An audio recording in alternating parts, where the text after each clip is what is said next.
Boa noite, bem-vindas e bem-vindos ao AgroMeeting, a cultura do mundo rural. A AgroMeeting é uma organização da Espaço Visual com o apoio mídia da Voz do Campo.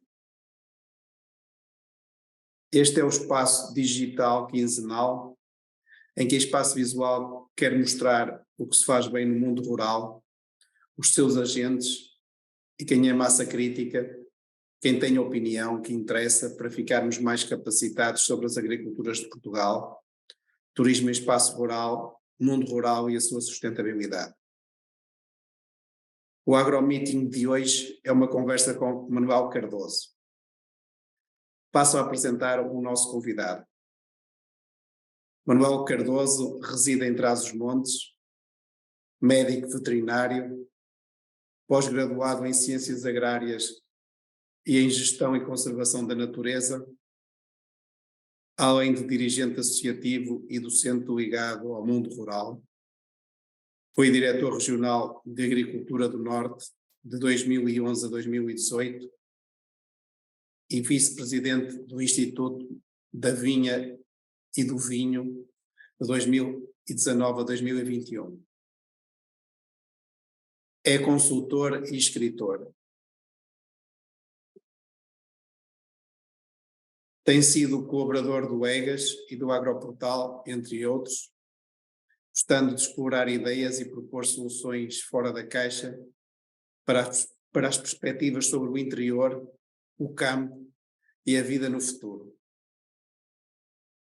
O AgroMeeting de hoje tem como tema Agricultura a Norte e a Agricultura de Portugal. Manuel Cardoso, bem-vindo a este AgroMeeting. Obrigado por ter aceitado o nosso convite para esta conversa de meia hora. Obrigado. Comece por perguntar, foi diretor regional da Agricultura do Norte. As grandes questões da agricultura numa visão a norte são as mesmas hoje? Felizmente e infelizmente não. Felizmente já não são as mesmas, porque o mundo todo vai evoluindo e nós no Norte também fomos evoluindo. A nossa paisagem agrária foi evoluindo de forma até bastante favorável em alguns campos e infelizmente porque nós na altura tínhamos um fluxo praticamente contínuo de dinheiros de investimento provenientes quer do PRODER, quer depois do PDR, que mantivemos sempre a funcionar. E hoje em dia nota-se que há uma maior dificuldade naquilo que é conseguir a obtenção dos fundos para investimento na agricultura. De forma que o lado infeliz é este, mas o lado feliz é o de que, de facto, nós temos uma agricultura sempre a evoluir, sempre melhor, e, de facto, hoje em dia o panorama é bastante diferente daquele que era há uns anos atrás. Então, algo está a mudar ou as tendências mantêm-se? Em alguns casos, as tendências mantêm-se. Por exemplo, se nós virmos o setor do vinho, que teve um forte incremento de investimento desde o início do século, fim do século passado, início deste século, o vinho mantém investimento, mantém a modernização, mantém um esforço de cada vez ter mais qualidade e cada vez estar mais presente nos mercados internacionais, com aumentos das exportações e, sobretudo, o aumento da valorização daquilo que é o preço pago por litro. E isso, de facto, tem sido um crescimento paulatino que se tem verificado ao longo dos anos. Alguns outros setores, as dificuldades, há a ideia que são muito difíceis de ultrapassar. Vejo, por exemplo, o setor do leite, que tem sido uma permanente dor de cabeça para os próprios produtores de leite e que, apesar de nunca ter falhado à população portuguesa em termos de abastecimento, nós, de facto, temos tido a sorte de ter uma mancha produtora de leite quer aqui no Norte, quer nos Açores, que permite abastecer a nossa população, apesar de esse esforço ter sido sempre mantido e nós termos tido essa sorte, o que é certo é que os produtores não têm beneficiado de nenhuma mais-valia especial por causa disso, e a não ser durante alguns períodos de tempo relativamente fugazes, praticamente têm lutado sempre pela sobrevivência. Daí que nós tenhamos assistido a uma transformação muito grande desse setor, a uma concentração da produção e a uma alteração daquilo que é a produção, de forma até bastante dramática, em alguns casos familiares e em algumas empresas de que fui tendo conhecimento e que fui acompanhando. Em termos gerais, no interior, nós vemos também que a agricultura tem evoluído, em alguns casos no bom sentido e noutros casos no mau sentido.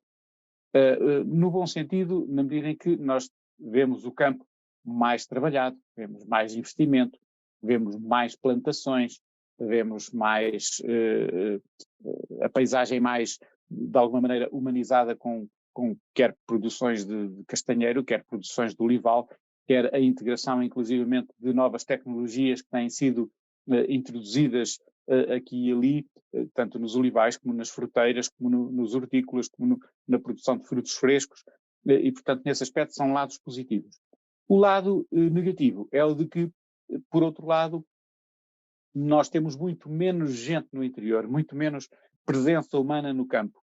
E este fator, aliás, o conjunto de fatores que tem levado a que haja cada vez menos presença humana no campo, é aquele que depois arrasta atrás de si os outros problemas que vêm, que é os problemas relacionados com o abandono, com os incêndios, com o despovoamento, com o facto do parque habitacional das aldeias estar perfeitamente a ficar arruinado, e isso é uma coisa praticamente inevitável, e, portanto, esse abandono do campo por parte das populações está a verificar-se, até porque tecnologicamente hoje em dia isso é possível de alguma maneira, porque muitos proprietários não têm que estar no campo para garantir que a sua exploração agrícola se mantenha, e, portanto, cada vez somos menos aqueles que vivemos aqui no interior e que estamos aqui no norte. Portanto, de um modo geral, nós podemos dizer que a agricultura do norte está mais moderna e que essa tendência da modernização se mantém. Por outro lado, não temos a certeza se a agricultura do norte aumentou a capacidade de as pessoas se fixarem no interior. Isso queremos que não, e queremos que não, por falta de atenção a determinado tipo de pormenores que as políticas públicas deveriam ter em atenção. Se eu entendi bem a sua opinião, portanto, há uma grande tendência de melhoria na atividade vegetal e outra grande tendência de problemas na atividade pecuária. É esta a sua opinião ou estou a extravasar? É verdade, é verdade. Não, está a perceber bem, é de facto esse, digamos assim, a teoria de fundo daquilo que eu afirmo. Eu cresci aqui no Norte, cresci aqui no Norte, numa altura em que o ambiente relacionado com os animais era completamente diferente do ambiente que existe hoje em dia. Havia animais em todo lado, havia nas aldeias, toda a gente tinha porco, toda a gente tinha acesso a poder ter os borregos ou os cabritos das cabradas ou dos rebanhos que existiam nessas aldeias, havia produção de vitelos, etc. Essa produção pecuária, até certo ponto, ainda bem que terminou, porque era uma produção pecuária que estava relacionada com a sobrevivência, com a agricultura de sobrevivência, com uma agricultura em que as pessoas viam-se forçadas a ter esse tipo de animais para garantir a sua própria sobrevivência. E, portanto, o mundo evoluiu. As pessoas melhoraram o seu nível de vida, muitas delas desapareceram das aldeias também, foram para as cidades e para as vilas onde existe mais população, outras emigraram e, portanto, desapareceu esse tipo de pecuária. Só que esse tipo de pecuária fez desaparecer quase todo o tipo de pecuária. E a falta da pecuária alterou profundamente o ecossistema em que a agricultura existia. Portanto, a agricultura existia num sistema, se quisermos usar uma designação académica, agro-silvopastoril. Portanto, nós tínhamos o agro, tínhamos o silvo relacionado com as florestas e depois tínhamos os animais que faziam a interligação deste sistema. Não só porque os animais forneciam a proteína para as pessoas se alimentar, mas os animais também faziam a fertilização dos campos e a fertilização das hortas por si só, e por outro lado, com a existência de estrumes, etc., mas faziam também uma outra coisa, faziam o consumo da cobertura vegetal. E esse consumo da cobertura vegetal revelou-se importantíssimo para a forma como a paisagem ia sendo mantida. O facto de hoje em dia não termos uma população animal, que era uma população animal assinalável, da ordem das centenas de milhares de cabeças existentes em toda a região, quando nós tomamos todo o tipo de animais que cá existia, animais de produção pecuária. E, portanto, esses animais faziam um consumo de cobertura vegetal que permitia depois fazer com que não houvesse os incêndios que há hoje, não houvesse, porque hoje em dia nós temos tudo cheio de erva, temos tudo cheio de material combustível agora na altura do verão, que não existia precisamente há 40 ou 50 anos atrás. Pensar-se-á, mas será impossível, absolutamente hoje em dia, de voltar a um sistema agro-silvopastoril. Sem dúvida que é praticamente impossível nós andarmos para trás. E, portanto, nem eu advogo o andar-se para trás. Mas já advogo o aumentar-se a presença humana no interior, sendo que essa presença humana pode ser feita também através da existência de um maior número de animais em pastoreio. E esse maior número de animais em pastoreio, que pensar-se-á, mas isso é impossível, hoje em dia ninguém quer ser pastor, hoje em dia ninguém quer ser... Bom, não sei se será bem assim, porque se nós tivéssemos, ou voltássemos a ter, a possibilidade de haver pagamentos ligados por cabeça a animais em pastoreio livre, quero eu dizer com isso, animais em pastoreio que não fosse obrigatório ter terra, porque hoje em dia toda a concepção do nosso edifício relacionado com os pagamentos da política agrícola comum se baseia naquilo que é a estrutura fundiária e, portanto, não existem pagamentos feitos a agricultores sem terra. E, portanto, neste caso, nós necessitaríamos de ter pagamentos feitos a proprietários de animais, a produtores pecuários sem terra. E esses produtores pecuários sem terra não apenas tinham esse subsídio, como tinham depois o rendimento dos seus próprios animais. Eu tenho a certeza, porque tenho a certeza, de que se isso viesse a ser possível, não agora neste quadro comunitário, é evidente, tudo isto está construído desta maneira, isto não se faz de noite para o dia, mas num futuro, num horizonte de médio prazo, na próxima década, por exemplo, se nós pudéssemos voltar a instalar a produção pecuária de uma forma extensiva para aquilo que são os pequenos ruminantes, eu acho que nós iríamos fazer uma contribuição ecologicamente muito positiva, aumentar a presença humana no interior e possibilitar, de alguma maneira, que existisse novamente um certo controlo daquilo que é a matéria vegetal que serve de combustível aos incêndios depois durante o verão. Nós podemos fazer aqui um paralelismo conceptual em relação àquilo que são o que era a pastorícia há 40 ou 50 anos e o que seria uma pastorícia moderna. Por exemplo, se nós pensarmos há 40 ou 50 anos, nós tínhamos um pastor que olhava para um determinado grupo de animais que tinha que os conduzir e os conduzia, e bem, com as suas ordens, com os seus sons, com os seus cães, ponto final. E nessa altura, a pastorícia convivia com os lobos que existiam, convivia com os outros predadores que existiam, convivia com aquele relacionamento que era necessário ter com os donos das terras, que às vezes nem sempre era fácil por causa das plantações novas, ou por causa do regime de pastos, ou por causa das rendas que era necessário pagar, etc. Nem sempre era fácil. Mas dessa maneira, dessa forma, conseguiam existir. Depois nós passámos a ter e as ovelhas eram conhecidas individualmente pelo seu próprio pastor. Cada pastor conhece uma a uma as ovelhas que tem ou as cabras que tem, sem as confundir. Depois viemos para uma fase, anos 90, e nos anos 90, começou nos anos 80, mas nos anos 90, todos os animais passaram a ser identificados. Todos passaram a ter um brinco de identificação, uma marca auricular de identificação. Já neste século passaram a ter, às vezes, um identificador que é um microchip, sendo que esse chip está instalado ou endorruminalmente ou então de forma subcutânea.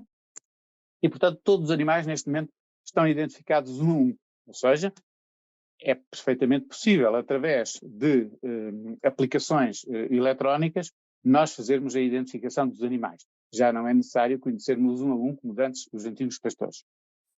Isso significa que nos tempos de hoje, em que nós temos acesso à tecnologias de detecção por satélite, tecnologias de detecção por aplicação, de próxima, remota, de todas as maneiras e feitios, que estão aplicadas também para as outras culturas. A utilização desta tecnologia, de tecnologias deste tipo, de informação deste tipo, não tem nada de muito excepcional. Ainda há muito pouco tempo foi apresentado o sistema VicGeos, que permite a integração dos dados da vinha com os dados de detecção por satélite e que permite a monitorização de toda a cultura da vinha ao longo do ano, desde estados fenológicos, etc., a aplicação de fitossanitários, aplicação de fertilizantes, necessidade de aplicação de fertilizantes, tudo isso está integrado no mesmo programa, ou de necessidades de água, até a detecção de erosão no solo, etc.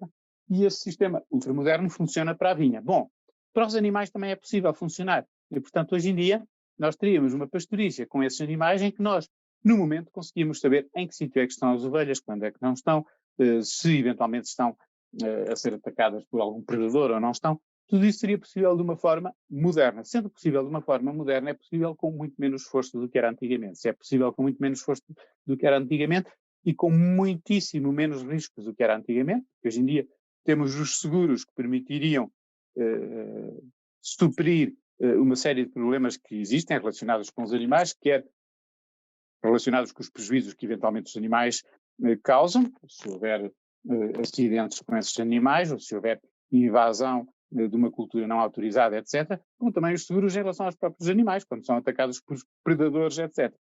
Portanto, o que eu penso é que se estabeleceu aqui, há uns anos, um certo preconceito em relação à produção animal.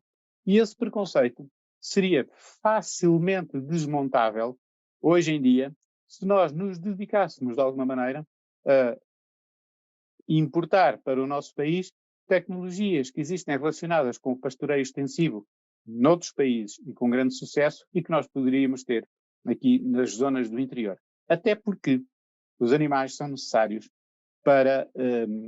por causa de uma outra coisa.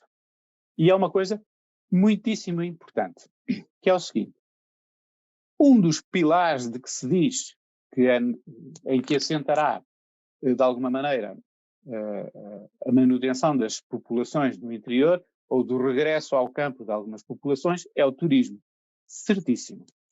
Esse turismo, em muitos casos, está ancorado naquilo que é o turismo gastronómico ou naquilo que é o turismo apoiado pelos produtos endógenos, chamados endógenos, produtos originais de determinados territórios.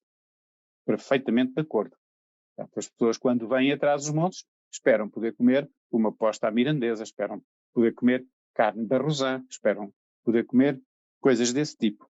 Perfeitamente. Esperam poder comer um cabrito, esperam poder comer um borrego. Bom, só será possível continuar a comer-se a mirandesa, ou a barrosã, ou o cabrito, ou o borrego, se continuarem a ser produzidos, porque senão os turistas virão atrás dos montes daqui a uns anos e toda a carne que comerão atrás dos montes será uma carne produzida fora do interior. E isso não faz sentido. O que faz sentido é nós mantermos a genuinidade daquilo que são os nossos produtos e a autenticidade daquilo que é o nosso turismo. E ainda por causa de um outro produto. Esse produto chama-se queijo.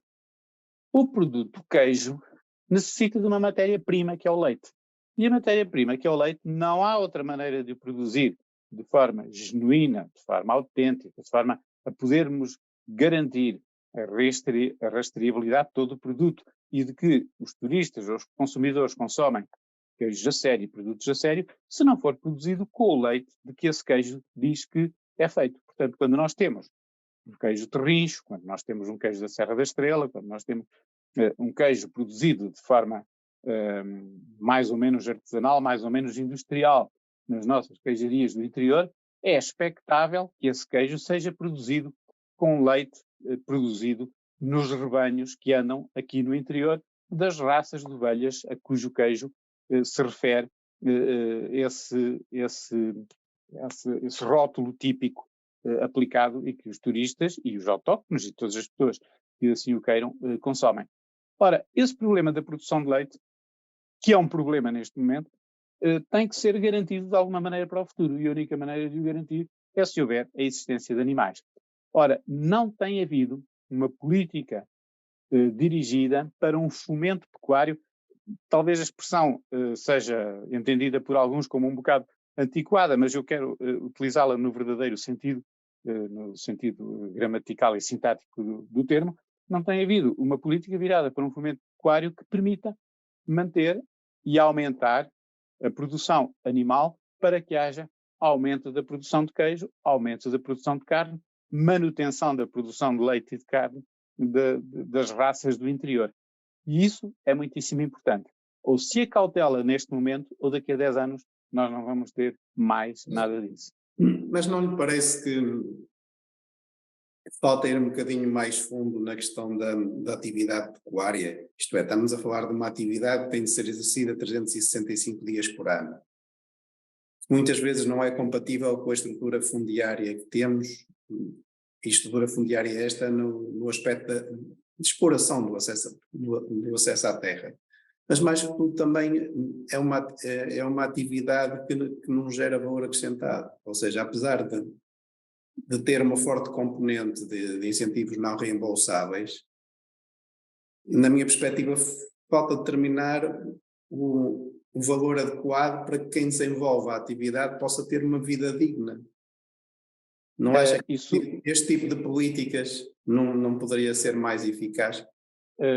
Acho que sim, mas acho também que isso que está a afirmar e que está a afirmar corretamente acerca da atividade pecuária, nós poderíamos extrapolá-la também para outros tipos de produção agrícola, em que de facto não existe um rendimento a partir daquilo que se produz que corresponda àquilo que seriam as expectativas ou àquilo que seria desejável para que as pessoas pudessem viver com dignidade e subir de nível de vida mediante a produção desse tipo de produtos. Em relação à pecuária, isso é 100% verdade. É 100% verdade e, portanto, exige uma mudança da maneira como é encarada, não apenas os apoios à produção pecuária, mas também na maneira como é encarada a própria promoção dos produtos pecuários dos produtos pecuários, dos produtos que vêm da produção pecuária. Nós não temos tido uma cultura virada para esse tipo de assuntos. E não temos tido uma cultura virada para esse tipo de assuntos, em parte por causa de um preconceito político ou social, que se me permite, vamos vê-lo um bocadinho mais atrás.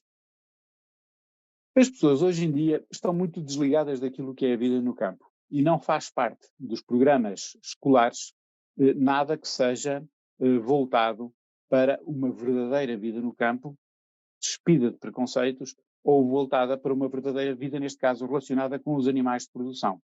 Pelo contrário, nós temos uma cultura muito voltada para os animais de companhia, com uma legislação exageradíssima em relação àquilo que são os animais de companhia, os cães, os gatos, os pássaros, etc., seja o que for, sejam os animais de companhia e de estimação das pessoas, e depois extrapolam tudo aquilo, quando seja pensado acerca desse tipo de animais, para os animais de produção. De tal maneira que, para muitas pessoas, é coitadinho do borrego, coitadinho das vacas, coitadinho, seja do que for, daqueles animais, quando, na realidade, nós, culturalmente, deveríamos olhar para os animais de produção, não como exploradores dos animais de produção, não é nada disso, os animais têm que ser tratados com dignidade, até porque nos estão a fornecer um determinado tipo de serviços e um determinado tipo de produtos, mas temos que olhá-los com um outro tipo de mentalidade. Essa mentalidade não é ensinada, não é cultivada. Esse tipo de cultura e de relacionamento não é ensinado às pessoas a partir da escola. E, portanto, como não é, cria-se aqui um fosso de visão desse tipo de problemas. Criando-se esse fosso de visão, quando nós chegamos depois à parte em que esses assuntos são discutidos em termos sociais, pelos opinion makers nos jornais, nas discussões que há políticas, nos programas políticos dos próprios partidos políticos. Repare que a pecuária está praticamente ausente de quase todos os programas políticos dos partidos em Portugal, que é uma coisa incrível. En passant, alguns lá têm uma referenciazinha, mas não mais do que uma referenciazinha, mas praticamente está ausente de quase todos. E, portanto, isso, o que é um absurdo, porque é um assunto que deve ser alvo de discussão, deve ser alvo de conversa, deve ser alvo de deliberações e de decisões tomadas de nível político que permita depois canalizar os meios que seriam necessários para reforçar o investimento. E mais, e para criar uma determinada propensão, os ingleses diriam uma willing to pay, das pessoas em relação a esse tipo de produtos quando os veem no supermercado. E não, hoje em dia, nós vemos diferenciados pela positiva os produtos que sejam vegan, ou então os produtos que sejam vegetarianos, ou os produtos como se houvesse um lado negativo, quase anti-humano, pelo facto dos humanos consumirem produtos de origem animal. Ora, os produtos de origem animal acompanham a humanidade desde o início da humanidade. Muito antes de haver agricultura, já os produtos de origem animal eram aqueles que estavam lado a lado em relação àquilo que era a sobrevivência do homem e, portanto, e hão de manter-se durante os próximos milhares ou milhões de anos depois de nós, depois de ultrapassada estas modas que existem hoje em dia relacionadas com isso. E relacionadas com isso, e porque é que eu digo modas, não é depreciativamente, é apenas para classificar, porque isto são discussões ao nível de países mais desenvolvidos e de países que já não têm que se preocupar com a sua própria sobrevivência à partida, nem têm que pensar com a sua própria sobrevivência à partida. Porque quando nós vamos para países que tenham um nível de vida relativamente menor do que aquele que é o nível de vida na Europa, não existe este tipo de discussão, não existe este tipo de preocupação e não existe este tipo de mentalidade, bem pelo contrário. O que é certo é que nós, hoje em dia, vivemos nisso. Para nós, isto é muito importante porque, de facto, a produção pecuária seria um fator de presença humana no campo e no interior, seria um fator de combate ao despovoamento daquilo que é o nosso interior e seria um fator de manutenção do nosso turismo. E, portanto, aí eu estou de acordo com aquilo que diz, não existe ainda ou não existe, não é o ainda, não existe um rendimento que seja libertado a partir da produção pecuária que corresponda àquilo que seria expectável por parte dos seus proprietários para poderem viver desse próprio rendimento, mas o que é certo é que aqueles que se dedicam a um determinado tipo de pecuária aqui no interior, e conheço uma série de casos relacionados com isso, conseguem obter rendimento a partir das suas produções. Tendo em conta... Diga. Peço desculpa de interromper. Tendo em conta este paradigma que tratou quer da agricultura na região norte, quer no país, qual é que é a sua opinião? A agricultura tem futuro? A agricultura tem futuro, claro que tem futuro muito para lá daquilo que nós possamos imaginar. Nós muitas vezes pensamos a agricultura como sendo uma das atividades possíveis económicas que acompanha um determinado país. A agricultura acompanha o homem ainda antes de haver países e vai acompanhar o homem muito para lá da altura em que existam as nossas instituições, tal como hoje em dia as conhecemos. Porquê? Porque é a agricultura a fonte dos nossos rendimentos e dos nossos alimentos e é impossível a humanidade sobreviver sem agricultura.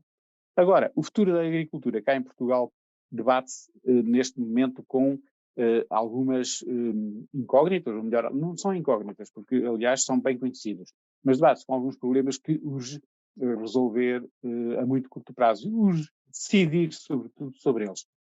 Um tem a ver com a água, sem água não há agricultura, o outro tem a ver com a imigração. Nós necessitamos de imigrantes e necessitamos mais mão de obra relacionada com a agricultura. Para isso nós necessitamos de imigrantes e de imigrantes que nós sejamos capazes não apenas de acolher e de respeitar, mas que sejamos capazes de os formar para poderem adequar-se àquilo que são as exigências tecnológicas da agricultura de hoje em dia. Nós não precisamos de imigrantes para lhes dar um sacho e cavar a terra, não é esse o sentido. Nós precisamos de imigrantes para colaborarem com aquilo que são as empresas agrícolas de hoje em dia e poderem, de alguma maneira, instalar no nosso país e, desejavelmente, até progredir no nosso país. Por outro lado, a agricultura precisa também de aumentar a presença humana no campo. Isto porquê? Porque há muitos fatores depois negativos que surgem quando a presença humana está ausente. Nós não podemos confiar apenas numa agricultura puramente tecnológica e de ocasião e de fim de semana. Existe, e ainda bem que existe, e para muitos é uma terapia ocupacional importante, mas o que é certo é que a agricultura de produção, a agricultura faz com que nós possamos ter alimentos, possamos ter fruta, possamos ter leite, possamos ter carne, possamos ter vinho, possamos ter tudo nas nossas mesas. Esse tipo de agricultura é uma agricultura que existe uma atenção mais empresarial. E essa atenção empresarial, que hoje em dia é dada, faz uma grande diferença em relação à agricultura que nós tínhamos há 10 ou 15 ou 20 anos atrás. Nós temos pessoas cada vez mais capacitadas do ponto de vista de formação intelectual e académica a trabalhar na agricultura, e isso está a fazer toda a diferença. Toda a diferença, e por isso é que digo que a agricultura sim terá futuro, um futuro cada vez mais sustentável, porque para conseguir entender e integrar todos esses conceitos que hoje em dia são necessários para que exista uma produção de alimentos moderna e uma produção de alimentos segura, tudo isso é possível de ser feito porque nós temos pessoas muitíssimo mais capazes do que as pessoas que nós tínhamos, mais capazes sob o ponto de vista de apetrechamento técnico e intelectual, muitíssimo mais capazes do que aquelas que nós tínhamos há 40 ou 50 anos atrás. Basta dizer que hoje em dia qualquer máquina, qualquer sistema interage com as ciências de informação e, portanto, só o facto de nós conseguirmos ter os dados e ter dados das ciências de informação através de alguém que opere uma máquina, que opere uma balança, uma simples balança, uma simples aplicação de um pesticida ou de um fertilizante, tudo isso obriga a um tipo de interpretação de informação que, graças a Deus, já é possível. Portanto, eu acho que sim, nós estamos perfeitamente bem preparados para que a nossa agricultura possa ter futuro. Outra coisa é nós conseguirmos garantir o rendimento dessa agricultura. E para garantirmos o rendimento dessa agricultura, os agricultores têm que ser muito compreendidos naquilo em que é necessário que os consumidores estejam disponíveis para pagar para manter esse tipo de produções. E, portanto, ter alimentos não é um luxo, é uma necessidade.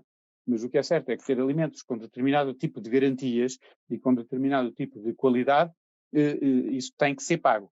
E para ser pago, é necessário que os agricultores sejam mais bem remunerados do que aquilo que têm sido até agora, sem dúvida. Para terminar, seria fundamental para haver atratividade de pessoas para os territórios rurais, políticas públicas. Eu penso que não são só as políticas públicas as responsáveis por isso, mas também são. Portanto, se as políticas públicas conseguirem garantir que a instalação das pessoas num determinado território rural lhes consegue dar um tipo de rendimento à partida que lhes permita suprir a diferença de não estarem a viver em ambiente urbano, isso seria ótimo. Mas há coisas que são tão ou mais importantes do que as políticas públicas. Por exemplo, nós andamos aqui pelo interior e em muitos locais não temos uma rede de internet e não temos uma rede sequer telefónica, de telemóvel, em todos os sítios. Ora, hoje em dia é impensável, absolutamente impensável, nós fazermos investimentos em zonas onde não tenhamos internet, onde não tenhamos acesso a uma rede digital. E isso, sim senhor, em parte tem a ver com as políticas públicas e em parte tem a ver com a política das empresas privadas que fazem o estabelecimento dessas redes no interior. Isso é absolutamente fundamental para garantir que as pessoas possam estar aqui no campo. Por outro lado, a questão das acessibilidades, que neste momento se encontra resolvida em forma macro, mas não está resolvida em forma micro. O que é que eu quero dizer isto? Quer dizer, nós temos grandes eixos rodoviários que são facilmente percorridos de norte a sul do país para todos, mas depois, quando nós chegamos a um determinado ponto do território e queremos às vezes fazer uma curta distância, fazer um curto percurso de 40 ou 50 quilómetros, demoramos quase tanto como o tempo que demoramos desde esse ponto até uma grande cidade do litoral. E muitas vezes esses percursos apenas estão assim e demoram esse tempo todo, não porque seja necessário alterar o trajeto ou outra coisa qualquer, não, apenas porque o piso das estradas está absolutamente impraticável. Ainda há muito pouco tempo nós fizemos uma deslocação à Espanha e as estradas rurais em Espanha que dão acesso à nossa fronteira são, na sua maioria, incomparavelmente de qualidade superior às estradas rurais que se encontram do nosso lado da fronteira. E isso, de facto, faz toda a diferença para aqueles que vivemos aqui no interior e que temos que nos deslocar dentro do interior. Portanto, uma questão de comunicações físicas para os meios de transporte e uma questão de comunicações para os meios. Se as políticas públicas começassem por aí, aliás, dessem atenção aí, podiam melhorar à distância de um estalar de dedos ou no tempo de estalar de dedos de um ano para o outro, podiam melhorar imenso aquilo que são as condições das pessoas que querem viver no interior. Porque depois tudo o resto vem por arrastamento. Se as deslocações forem fáceis e as comunicações forem fáceis, então já não é assim tão importante ter um médico presente ou ter uma escola presente aqui. Porquê? Porque a deslocação para a escola mais próxima se torna mais fácil e se torna perfeitamente execuível em termos de tempo, ou quem diz escola diz os cuidados de saúde, diz o estar em ligação com a família que se tem no litoral, por exemplo. Tudo isso se torna absolutamente mais fácil, o que permite estar no interior e permite a deslocação das pessoas do litoral para o interior sempre que o queiram fazer, o que é muitíssimo importante. Muito obrigado.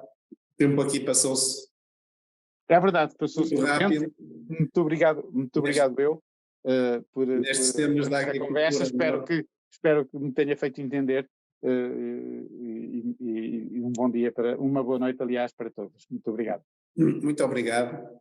Despeço-me até ao próximo AgroMeeting. Um grande abraço. Obrigado, um abraço.